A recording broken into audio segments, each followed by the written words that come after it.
সে কি টিউশন করিয়েছে আমাকে খুলে বলো তো সব। একটা পেপার দিয়েছিলাম, ওই পেপারে তো তুমি লিখে দাওনি। হাই আল্লাহ রে, কি করেছি? ওই তখন আমি 10টা টাকা পাইতাম।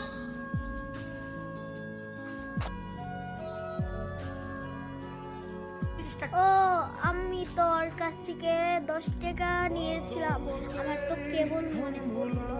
ভালো লাগে 10 টাকা তো এখন কোথায় পাবো? আমার কাছে তো ভাবতির টাকা নাই, আমার কাছে তো 1000 টাকা